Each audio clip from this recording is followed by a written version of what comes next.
లూకా సువార్త 12వ అధ్యాయము 7వ వచనం. Luke chapter 12 verse 7. Luke chapter page number Luke chapter 12 12వ అధ్యాయము 7వ వచనం.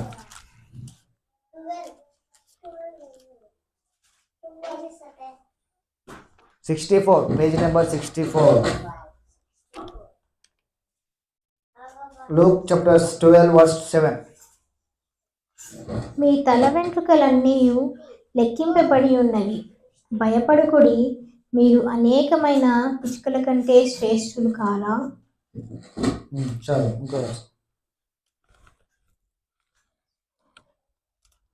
మరియు నేను నీతో చెప్పినదేమనగా, నన్ను మనుష్యుల ఎదుట కొనువాడెవడో మనుష్య కుమారుడు దేవుని దూతల ఎదుట వారిని ఒప్పుకొనును. హల్లెలూయా. ఇక్కడ మొదటిగా దేవుని యొక్క గొప్పతనము. ఏ మనుషుడు కూడా ఈ యొక్క తల వెంట్రుకలను లెక్కించిన వారెవరు కూడా లేరు. అయితే ఈ సంవత్సరం దేవుడు మనకు ఒక వాగ్దానం ఇస్తున్నాడు. ఆయన గొప్పతనము, గొప్ప దేవుడుగా మనకు ఆ గొప్పతనాన్ని, మనలో ఆ గొప్పతనాన్ని దేవుడు చూపించబోతున్నాడు. గొప్ప మహిమతో ఆయన గొప్పతనాన్ని మనకు దేవుడు చూపించబోతున్న సంవత్సరం కాబట్టి ఆయన మీ తల వెంట్రుకలన్నీ లెక్కించబడి ఉన్నాయంటున్నాడు. హల్లెలూయా. దేవుడు మన తల వెంట్రుకలన్నీ లెక్కించినాడు కాబట్టి భయపడకుడి, మీరు అనేకమైన పిచ్చుకల కంటే శ్రేష్ఠులు కారా. అంటే మీరు భయపడకుడి అంటున్నాడు. ఈ సంవత్సరము దేవుడు మనతో ఆయన వాగ్దానం చేస్తున్నాడు. మీ తల వెంట్రుకలన్నీ లెక్కించబడి ఉన్నాయి, మిమ్మల్ని నేను గొప్ప చేయబోతున్నాను ఈ సంవత్సరం అని దేవుడు మనతో ఆయన వాక్యంతో స్పష్టంగా ఈరోజు మనతో మాట్లాడుచున్నాడు. ఆయన మనల్ని హెచ్చించి అనేకులకు ఆశీర్వాదకరంగా ఈ సంవత్సరము 2026లో దేవుడు తన గొప్పతనాన్ని, గొప్ప మహిమను, ఆయన గొప్ప దేవుడు కాబట్టి తన ప్రజలను ఎవరైతే ఆయన అంగీకరించున్నారో వారందరినీ కూడా ఆయన గొప్ప చేయాలనే ఉద్దేశంతో కలిగి ఉన్నాడు. కాబట్టి ఈ సంవత్సరము దేవుడు మనలందరినీ ఎవరైతే వాక్యం వింటున్నారో, ఎవరైతే ఆయనను వెతుకుచున్నారో వారందరినీ దేవుడు ఖచ్చితంగా గొప్ప చేస్తానంటున్నాడు. కాబట్టి మీ తల వెంట్రుకలు అన్నీ లెక్కించబడి ఉన్నాయి, మీరు భయపడకుడి, నేను అంత గొప్ప దేవుడను. నీ తల వెంట్రుకలు అన్నీ లెక్కించబడిన ఎవరు కూడా లెక్కించలేరు, తల వెంట్రుకలు అసాధ్యము. కానీ దేవుడు మన తల వెంట్రుకలు అన్నీ లెక్కించి ఉన్నాడంట. దాంట్లో ఒక్కటైనా రాలిన అవన్నీ కూడా కౌంట్ అయినాయంట దేవుళ్ళో, అవన్నీ కూడా లెక్కించబడి ఉన్నాయి. హల్లెలూయా. హల్లెలూయా. జెరెమియా 1:5. జెరెమియా 1:5. యెహోవా వాక్కు నాకు ప్రత్యక్షమై ఇలాగు సెలవిచ్చెను. యెహోవా వాక్కు జెరెమియాకు ప్రత్యక్షమై ఇలాగు సెలవిచ్చునంట. గర్భంలో నేను నిన్ను రూపింపక మునిపే నిన్ను ఎరిగితిని. గర్భములో నేను రూపింపబడక మునిపే నేను ఎరిగితిని అంటున్నాడు. అంటే దేవుడు మనల్ని గర్భములో ఉన్నప్పుడే ఆయన మనల్ని చూసి ఉన్నాడు. అంటే ఆయన సామర్థ్యం ఎట్లాంటిది అంటే, నీవు గర్భములో ఉన్నప్పుడే, తల్లి గర్భంలో ఉన్నప్పుడే దేవుడు ప్రతి ఒక్కరిని, భూమి మీద ప్రతి ఒక్కరిని వారి వారి సమయం గురించి, వారి వారి పనుల గురించి దేవుడు వారిని ఏర్పరచుకున్నాడు. పిల్లలు ఉన్నారు ఇక్కడ, చిన్నపిల్లలు, పిల్లలందరినీ దేవుడు ముందుగానే దేవుడు ఏర్పరచుకున్నాడు. యేసుప్రభు వారు ఏమంటారంటే, చిన్నపిల్లలారా నా వద్దకు రండి అంటాడు. ఎందుకంటే దేవుడికి చిన్నపిల్లలు అంటే ఇష్టం, యేసయ్యకు చిన్నపిల్లలు అంటే చాలా ఇష్టం. అందుకనే యేసయ్య ఏమంటాడు, చిన్నపిల్లలు నా వద్దకు రండి, నా వద్దకు రండి, ప్రతిరోజు నా మాటలు వినండి, మీరు భవిష్యత్తులో గొప్పవారు అవుతారు, మంచి స్థానంలోకి వెళ్తారు, ఆశీర్వదించబడతారు, అనేకులకు ఒక మాదిరిగా, ఒక ఆశీర్వాదకరంగా మీరు ఉంటారని యేసుప్రభు వారు ముందుగానే గర్భములో రూపింపబడక మునిపే మీ అందరి పేర్లు కూడా యేసయ్యకు తెలుసు. మీ పేర్లు, మీ డాడీ, మమ్మీ అందరి పేర్లను యేసయ్యకు తెలుసు. ఎందుకంటే యేసుప్రభు వారు ముందుగానే తన గర్భములో పిల్లలు పుట్టక మునిపే ఆ గర్భములోనే దేవుడు వారిని ఎన్నుకున్నాడంట. ఇక్కడ జెరెమియా కూడా అదే అంటున్నాడు. జెరెమియా తోటి నేను ఎంత గొప్పవాడినంటే నీవు భూమి మీదకి వచ్చి నీవు పెద్దవాడైనాక అప్పుడు కాదు నేను ఎరిగి ఉన్నాను. నేను ముందుగానే భూమి మీదకి నువ్వు రాక మునిపే ఆ గర్భంలో నుండే నేను నిన్ను ఎరిగి ఉన్నాను. నీవు భయపడకు, నేను అంత గొప్ప దేవుడను. హల్లెలూయా. ఆయన గొప్పతనాన్ని మనకి ఇక్కడ దేవుడు కనపరుచుకున్నారు. ఆయన గొప్ప మహిమను మనలో నుంచి ఆయన కనపరుచుకుని అనేకులకు ఆశీర్వాదకరంగా ప్రతి ఒక్కరిని ఉంచాలనే ఉద్దేశము ఆయన కలిగి ఉన్నాడు. డిటోర్నమీ ద్వితీయోపదేశకాండము 10:17. డిటోర్నమీ చాప్టర్ 10:17. ద్వితీయోపదేశకాండము 10:17. 10:17. ఏలయనగా నీ దేవుడైన యెహోవా పరమదేవుడును పరమ ప్రభువునై ఉన్నాడు. ఆయనే మహాదేవుడు పరాక్రమవంతుడు భయంకరుడైన దేవుడు. ఆయన నరుల ముఖమును లక్ష్య పెట్టినవాడు లంచము పుచ్చుకొనివాడు. హల్లెలూయా. ఆయన ఎవరంటే పరాక్రమము గల దేవుడు. ఏలయనగా నీ దేవుడనే యెహోవా పరమ దేవుడును పరమ ప్రభువునై ఉన్నాడు. ఆయనే మహాదేవుడు. ఆయన ప్రభావము ఏ విధంగా ఉందో ఇక్కడ మనకు తెలియపరుస్తున్నాడు. ఆయన ప్రభావము, ఆయన మహిమ, ఆయన యొక్క శక్తిని ఆయన ఇక్కడ బయలుపరుస్తున్నాడు. మహాదేవుడును పరాక్రమవంతుడును భయంకరుడైన దేవుడు. ఆయన నరుల ముఖమును లక్ష్య పెట్టని వాడు, లక్ష్యం పుచ్చుకొని వాడు. అంటే దేవుని యొక్క ప్రభావము, దేవుని యొక్క శక్తి, సామర్థ్యాన్ని ఇక్కడ మనకు పరిచయం చేస్తున్నారు. దేవుని యొక్క సామర్థ్యం ఏ విధంగా ఉంది? దేవుడు పరాక్రమం గలవాడు, మహాదేవుడు, మహాభయంకరమైన దేవుడు అంట. అంటే బలమైన దేవుడు, శక్తి గల దేవుడు, ప్రభావం గల దేవుడు. మీ దేవుడు ఎంతో గొప్పవాడని అనేకులు ఆ ఇజ్రాయేల్ను దేవుడు నడిపిస్తున్నప్పుడు ఆ ఎడారిలో ఆ ఎర్ర సముద్రం 2 పాయలుగా చీల్చి దేవుడు నడిపిస్తున్నప్పుడు అనేక దేశములు, పక్కన దేశాలన్నీ చూచి మీ దేవుడు మహా గొప్ప దేవుడు, మహాబలమైన దేవుడు, మహాభీకరమైన దేవుడు అని అనేకులు సాక్ష్యం చెప్తున్నారు. ఈ దేవుడు వారి పట్ల చేసిన అద్భుతాలను చూసి వారి పట్ల ఆయన గొప్పవాడుగా కనపరుచుకున్నాడు, భీకరుడుగా కనపరుచుకున్నాడు, పరాక్రమవాడుగా, మహాదేవుడుగా ఆయన కనపరుచుకున్నాడు. కాబట్టి ఈ సంవత్సరం దేవుడు మనతోటి కూడా దేవుడు ఆయన నేను భీకరుడను, బలమైన కార్యములను చేయువాడను, ఆశ్చర్యకాలములు మీ మధ్య నేను జరిగించబోతున్నానని, నేను గొప్పవాడిగా మిమ్మల్ని నేను గొప్ప చేసి, దేవుడు మనల్ని గొప్ప చేసి ఆయన గొప్పతనాన్ని కనపరుచుకోబోతున్నాడు. హల్లెలూయా. అంటే ఇక్కడ మోషేను దేవుడు గొప్ప చేశాడు. అక్కడ ఆ ప్రదేశంలో వారి జనముల మధ్య మోషేను హెచ్చించిన దేవుడు. మోషే ద్వారా అనేక గొప్ప కార్యాలు చేసినప్పుడు దేవుడు ఆయన ద్వారా మహిమ పొందుకున్నాడు. దేవుడితో గొప్పవాడా అనే అనేకులు ఈ యొక్క మోషే చేసిన కార్యముల ద్వారా, దేవుడు మోషే ద్వారా చేసిన అద్భుతాల ద్వారా అనేకులు చూసి మీ దేవుడు గొప్పవాడు అన్నాడు. కాబట్టి ఈ సంవత్సరం దేవుడు గొప్ప చేయబోతున్నాడు. అనేకులను మీ యొక్క దేవుడు గొప్పవాడు అని కనపరుచుకోబోతున్నాడు. హల్లెలూయా. కీర్తనలు 95:3-7 వరకు. గొప్పతనం అనేది దేవుని సామర్థ్యము. దేవునిలో ఉన్నవారందరూ కూడా ఆయన వలె గొప్పవారై ఉండాలని ఆయన యొక్క ఉద్దేశాలు. 95:3-7 వరకు. యెహోవా మహాదేవుడు. హల్లెలూయా. హల్లెలూయా. దేవతలందరికీ పైన మహత్యము గల మహారాజు.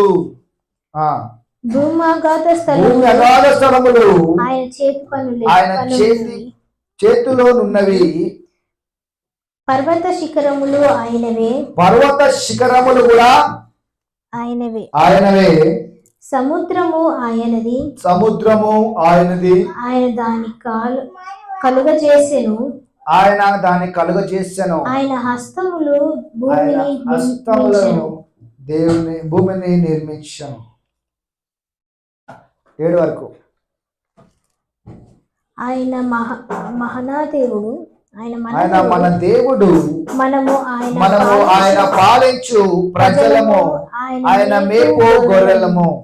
రండి నమస్కారము చేసి సాగిల పడుదము.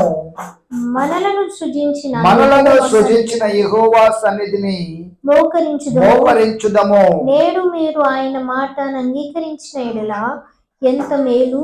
హల్లెలూయా.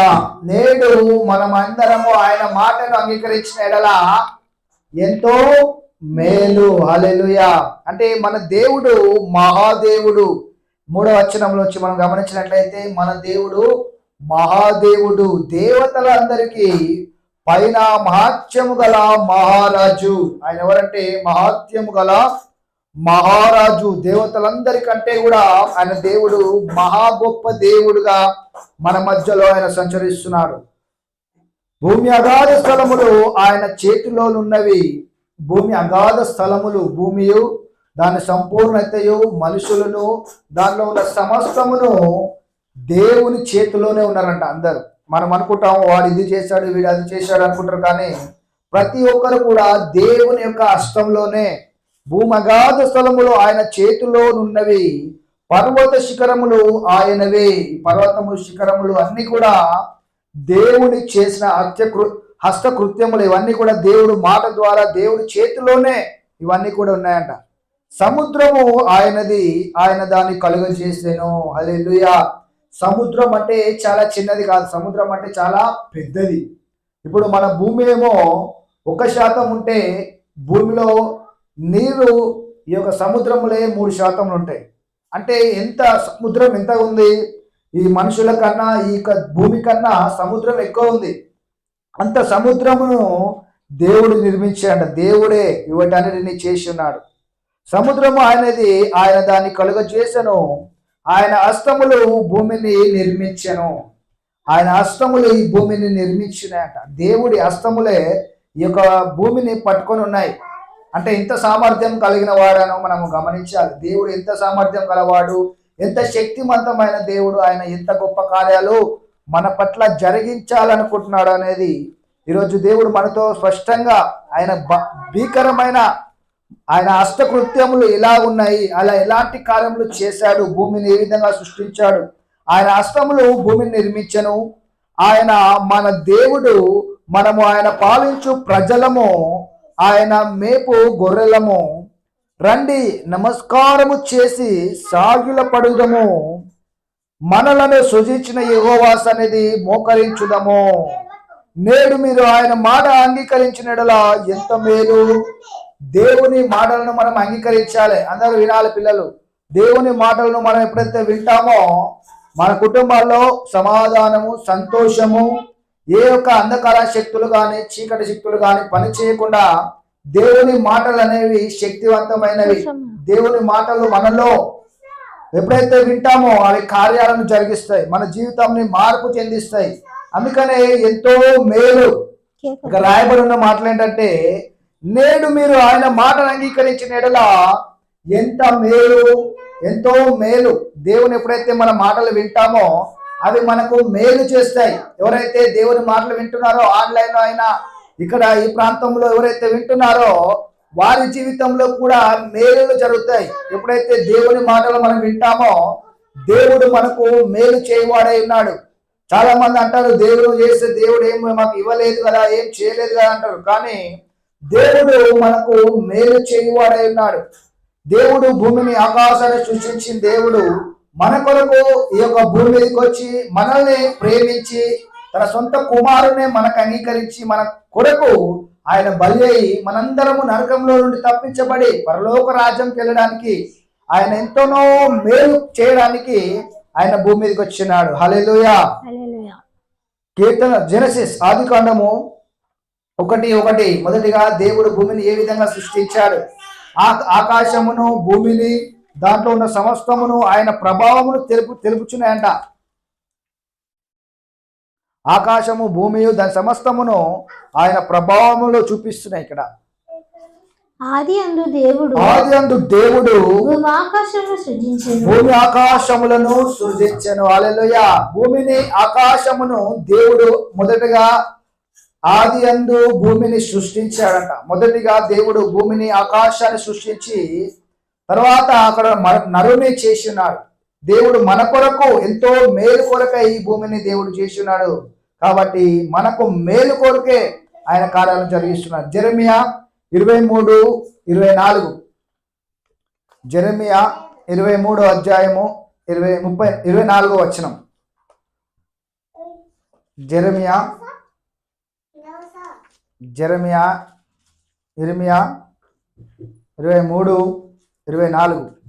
యెహోవా సెలవిచ్చిన మాట ఏదనగా, నాకు కనబడకుండా రహస్య స్థలముల్లో దాగగల వాడెవడైనా గలడా?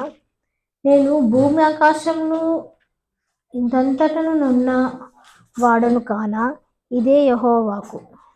భూమి అంతటా ఉన్నా వాడను కానా అంటున్నాడు. దేవుడు ఏమంటున్నాడంటే, నేను ఈ భూమి అంతటను ఉన్నవాడను, నేనే ఈ భూమిని సృష్టించిన వాడను, నేనే సమస్తమును చేయగల దేవుడను. యెహోవా సెలవిచ్చిన మాట ఏదనగా, నాకు కనబడకుండా రహస్య స్థలములలో దాగగలవాడు ఎవడైనా కలడా? అంటే ఎవరైనా ఆయనను దాగి ఉండగలరా? ఆయనకు దాగి పిల్లలు ఆడుకుంటారు కదా, పిల్లలు ఏం చేస్తారు? దాచుకుంటారు, అక్కడక్కడ దాచుకొని ఆడుకుంటారు. కానీ దేవుడు మనల్ని చూస్తున్నాడు పైనుంచి. ఆయనకి ఎవరు దాచుకోలేరు. నేను ఇక్కడ దాచుకున్నా అంటారు చాలా మంది. కానీ దేవుడికి అందరు కనిపిస్తారు. పరలోకం నుంచి దేవుడు చూస్తున్నాడు. ఆకాశం నుంచి దేవుడు పైనుంచి దాచుకునే వారు ఎవరు ఉండరు. ఎవరు దాచుకున్నప్పటికీ ఎక్కడ దాచుకున్నా కూడా వారు దేవుడికి కనిపిస్తూనే ఉంటారు. నేను భూమి ఆకాశం అందంతటా నున్నవాడను కానా? ఇదే యెహోవాకు. ఆయన భూమి ఆకాశం అంతటను భూమిలో అంతటను సంచరించి అంతటన ప్రతి ప్రదేశంలో ప్రతి చోట్లలో దేవుడు ఉన్నవాడని అంటున్నాడు. నేనే ఉన్నవాడను, నేనే కార్యములు జరిగించేవాడను, నేనే భీకరమైన కార్యములు జరిగించేవాడని అంటున్నాడు. మన మధ్యలో ఆయన ప్రతి స్థలములలో, ప్రతి ఆరాధన జరుగు స్థలములలో, ప్రతి సమస్య ఏదైతే ఉన్నప్పటికీ ఎలాంటి సందర్భం ఉన్నా దేవుడు మరి చూడట్లేదా అంటారు. కానీ ఎప్పుడైతే నువ్వు దేవునికి మొరపెడతావో, చాలా మంది అంటారు దేవుడు మరి ఉన్నాడంటే ఈ ప్రదేశంలో ఇలాంటి కార్యాలు ఎందుకు జరుగుతున్నాయి, కొన్ని అనారోగ్యం ఎందుకు వస్తుంది, చాలా మంది వ్యతిరేకంగా ఎందుకు అవుతున్నారు, చాలా మందికి ఇలాంటి సమస్యలు ఎందుకు వస్తున్నాయి, మరి దేవుడు అన్ని చోట్ల ఉన్నప్పుడు కొన్ని విషయాలను ఎందుకు ఆపలేకపోతున్నాడు, కొంతమంది ఈ విధంగా యాక్సిడెంట్లు అవుతున్నాయి, కొంతమంది ఇలాంటి పెద్ద పెద్ద ప్రమాదాలు అయినప్పటికీ చాలా మంది అడుగుతారు దేవుడు అన్ని చోట్ల ఉన్నాడు కాబట్టి మరి ఎందుకు ఏం చేయలేకపోయాడని అంటారు. అయితే దేవుడు ఆయన కనికరమును కోరే దేవుడు. ఆయనను ఎవరైతే అంగీకరిస్తారో, ఎవరైతే వారిని దేవుడు ఎవరైతే మొరపెడతారో, దేవుని మాటలు వింటారో ఎంతో మేలు. ఇందాక మనం చదువుకున్నాం, దేవుని మాటలు విని వాటిని అంగీకరించు వారికి ఎంతో మేలు జరుగుతుందంట. ఆయన మేలు జరగాలంటే మనము ఆయన మాట వినేవారమై ఉండాలి. ఎప్పుడైతే తల్లిదండ్రులు కూడా కుమారుడు మాట వినకపోతే కొన్ని రోజులు ఏం చేస్తారంటే దూరం పెట్టేస్తారు.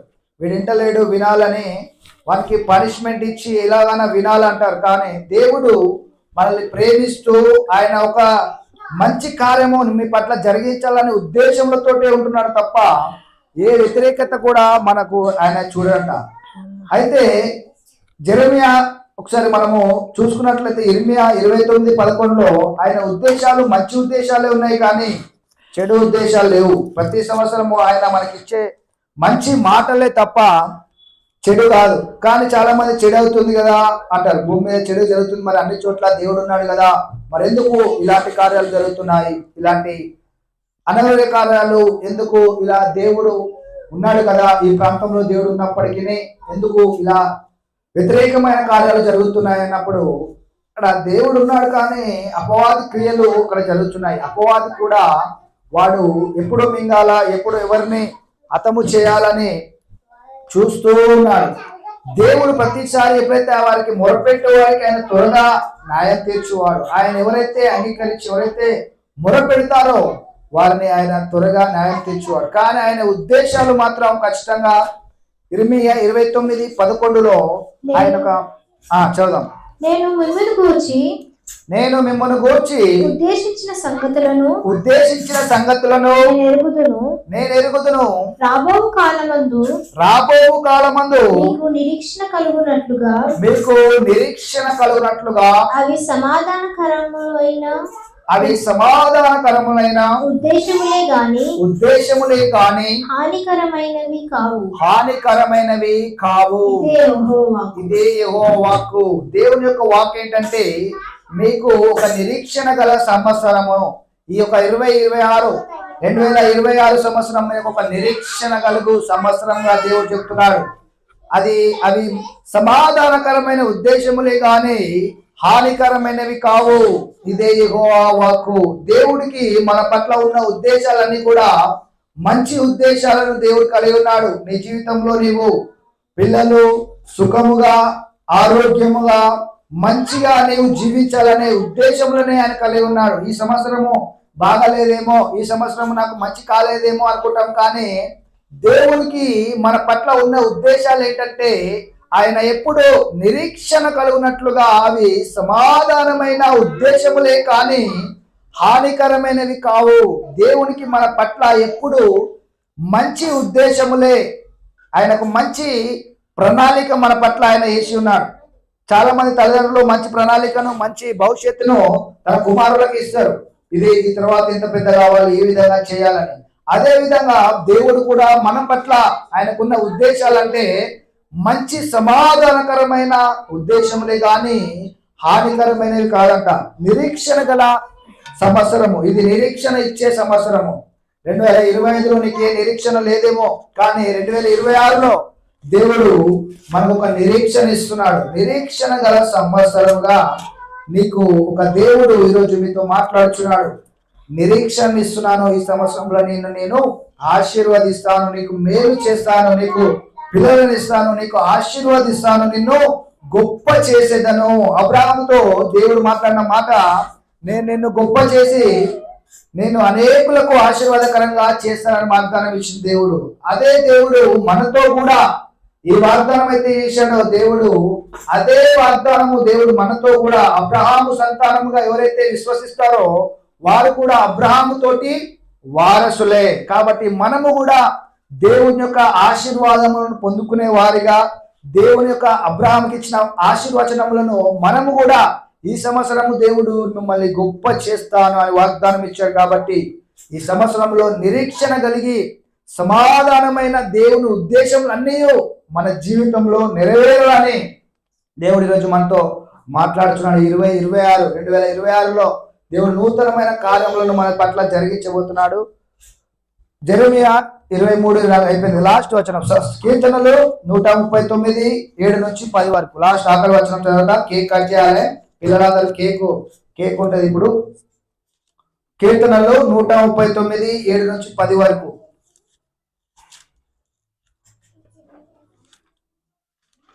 కీర్తనలు 139 7 నుంచి 10. 139 7 to 10. 139 7 to 10. నీ ఆత్మ యొద్ద నుండి నేను ఎక్కడికి పోవుదును, నీ సన్నిధి నుండి నేను ఎక్కడికి పారిపోవుదును, నేను ఆకాశమునకు ఎక్కినను, నీవు అక్కడ ఉన్నావు, నేను పాతాళమందు పండుకొనినను, నీవు అక్కడ ఉన్నావు, నేను వేకువ రెక్కలు కట్టుకొని సముద్ర దిగంతములలో నివసించినను, అక్కడను నీ చెయ్యి నన్ను నడిపించును, నీ కుడి చెయ్యి నన్ను పట్టుకొనును.